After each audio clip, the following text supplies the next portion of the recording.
Assalamualaikum warahmatullahi wabarakatuh. Perkenalkan, nama saya Robi Fahrial dengan NPM 2132 10276 dari Prodi Teknik Perminyakan Universitas Islam Riau. Saya akan menjelaskan serta mendefinisikan apa itu hakikat bahasa, ragam, dan laras bahasa. Selamat menonton teman-teman semua. Baiklah, yang pertama saya akan menjelaskan tentang ragam bahasa. Ragam bahasa diartikan variasi bahasa menurut pemakaiannya, topik yang dibicarakan, hubungan pembicara dan teman bicara, dan medium pembicaraannya. Pengertian ragam bahasa ini dalam berkomunikasi perlu memerhatikan 4 aspek. Yang pertama ada aspek situasi yang dihadapi, yang kedua ada permasalahan yang hendak disampaikan, yang ketiga ada latar belakang pendengar atau pembaca yang dituju, dan yang keempat yang terakhir adalah medium atau sarana bahasa yang digunakan. Keempat aspek dalam ragam bahasa tersebut lebih mengutamakan aspek situasi yang dihadapi dan aspek medium bahasa yang digunakan dibandingkan kedua aspek yang lain. Baiklah, selanjutnya saya akan menjelaskan tentang laras bahasa.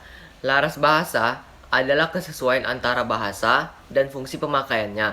Laras bahasa terkait langsung dengan selingkung bidang atau home style dan keilmuan, sehingga dikenallah laras bahasa ilmiah dengan bagian sub-sublarasnya. Pembedaan di antara sub-sublaras bahasa seperti dalam laras ilmiah itu dapat diamati dari penggunaan kosakata dan bentukan kata, penyusunan frasa, klausa, kalimat, dan penggunaan istilah. Selanjutnya, saya akan menjelaskan tentang pengertian bahasa. Bahasa memiliki peran penting dalam kehidupan manusia karena ia menjadi alat komunikasi yang utama. Sebagai alat komunikasi, bahasa meliputi kata, kumpulan kata, klausa, dan kalimat yang diungkapkan secara lisan maupun tulisan. Sementara, pengertian bahasa adalah sistem komunikasi manusia yang dinyatakan melalui susunan suara atau ungkapan tulis yang terstruktur untuk membentuk satuan yang lebih besar seperti morfem, kata, dan kalimat. Selanjutnya, atas dasar apa teori tentang apa bahasa itu ada? Terdapat perbedaan sudut pandang tentang teori dan proses belajar merupakan hal yang wajar. Namun, perlu kita kaji kembali teori yang paling sering disebut sebagai dasar pengajaran bahasa, yaitu teori-teori ilmu jiwa atau psikologi dan ilmu bahasa atau linguistik. Selanjutnya, saya akan menjelaskan tentang literatur tentang mengapa ada bahasa. Perubahan dan perkembangan bahasa, baik secara nasional atau bahasa-bahasa etnik, maupun internasional atau bahasa-bahasa ras, sulit dihindari. Hal tersebut terjadi sebagai akibat akulturasi budaya dan yang didahului dengan proses perpindahan penutur suatu bahasa ke lingkungan penutur bahasa yang lain. Sehingga terjadilah perubah dialek-dialek baru, penciptaan kata-kata baru, bahkan sering terjadi perubahan susunan sintaksisnya. Namun demikian, bahasa bisa berubah dan berkembang dengan sendirinya secara perlahan karena menyesuaikan perkembangan dan perubahan pola dan sistem kehidupan masyarakat penuturnya, seperti tingkat pendidikan, sosial, budaya, dan bahkan penguasaan iptek. Selanjutnya, saya akan menjelaskan tentang bahasa itu dekat dengan kita. Justru dengan kedekatan itulah, kita tidak mengetahui bahwa bahasa itu muncul. Atas dasar teori tentang apa? Yang pertama ada simbol. Inti dari bahasa adalah simbol. Ahli linguistik sering membuat klasifikasi antara simbol, ikon, dan indeks. Tetapi, pada dasarnya, ketiganya mengacu pada gagasan tentang sesuatu yang mewakili sesuatu yang lain.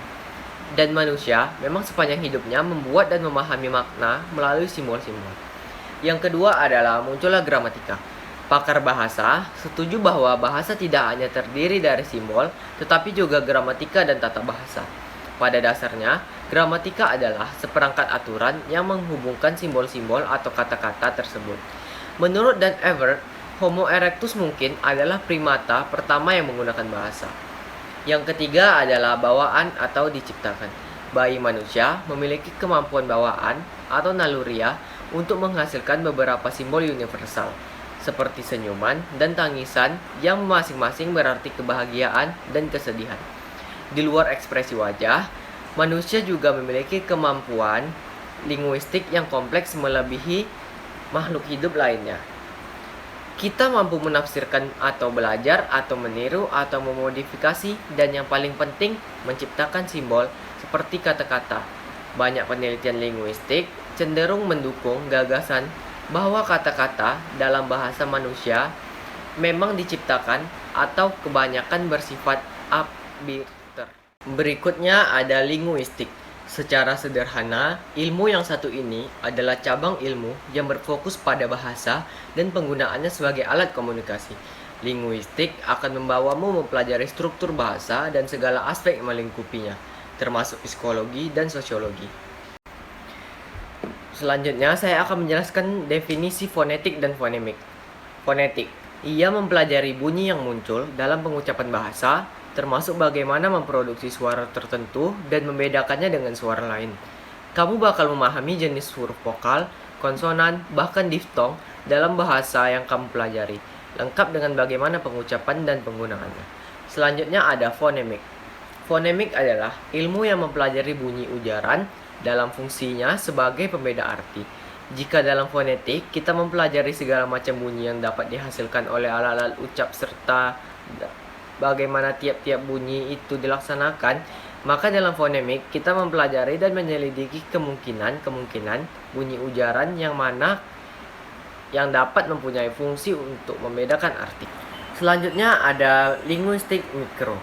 Linguistik mikro atau disebut juga mikrolinguistik adalah cabang ilmu linguistik yang konsep kajiannya pada konten sistem internal bahasa. Kajian studi ini mengarah pada struktur internal suatu bahasa tertentu atau semua bahasa pada umumnya. Bagian interdisiplin kajian linguistik mikro yang antara lain adalah: yang pertama ada fonologi.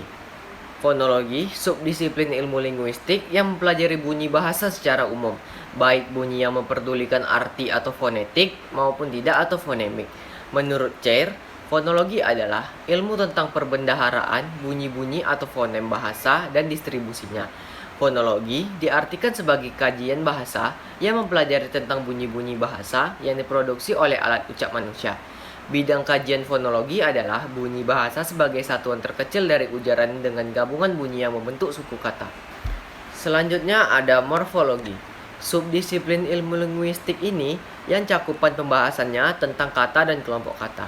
Kurt Seitz mendefinisikan morfologi sebagai cabang linguistik yang mendefinisikan satuan-satuan dasar bahasa sebagai satuan gramatikal.